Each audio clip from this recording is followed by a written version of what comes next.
तर याच विद्यार्थ्यांच्या समर्थनार्थ ठाकरे बंधूंकडून उद्या मुंबईमध्ये मोर्चाची घोषणा करण्यात आली। पण आता विद्यार्थ्यांनी आंदोलन मागे घेतल्यामुळे शिवाजी पार्कात विजयी सभा घेतली जाणार आहे। तर शिक्षण मंत्र्यांच्या राजीनाम्यानंतर जेनझींनी सरकारच्या झिंज्या उपटल्या आहेत असं राज ठाकरे म्हणालेत। या तरुणाईचा हा विजय आहे, खूप मोठा विजय आहे। याचं जर एका वाक्याचं वर्णन करायचं झालं तर या जेनझींनी सरकारच्या झिंज्या उपटलेल्या आहेत आणि त्यांना जमिनीवरती पूर्णपणे आणलेलं आहे। हा मला असं वाटतं खूप मोठा विजय या तरुणांचा आहे, त्याच्यामध्ये दिक्केंचा त्याच्यामध्ये खूप मोठा वाटा आहे।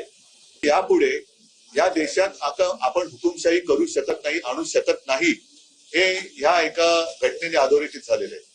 ज्या वेळेला हुकुमशाही करण्याचा प्रयत्न करेल त्यावेळेला हे तरुण त्याला चिरडून टाकल्याशिवाय राहणार नाही। या विद्यार्थ्यांवरती जर कुठेही जर गुन्हे दाखल केले गेले असतील तर हे मागे घेणार आहेत की नाही हे आता अमित शहानी सांगितलं पाहिजे। कारण या पोलिसांवरती ज्यांनी दंडुकेशाही केली, या तरुणांवरती लाठ्या चालवल्या, त्यांच्यावरती जर का कारवाई होणार नसेल तर मग कदाचित ही तरुणाई आता धर्मेंद्र प्रधानांकडनं अमित शहाकडे त्यांचा मोर्चा वळवल्याशिवाय राहणार नाही।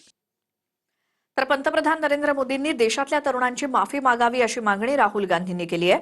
काँग्रेस जनता पार्टीनं आंदोलन मागे घेतल्यानंतर राहुल गांधींनी पत्रकार परिषद घेतली आणि विद्यार्थ्यांवरील लाठीचार्जला अमित शहा जबाबदार असल्याची टीका राहुल गांधींनी केली।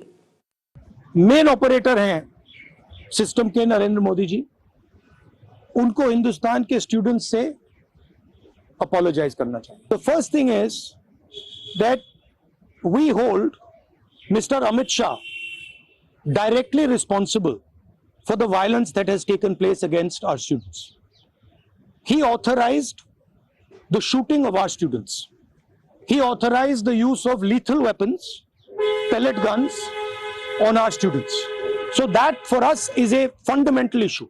We will not accept our own forces shooting the future of India. So that is going to be a major issue in Parliament.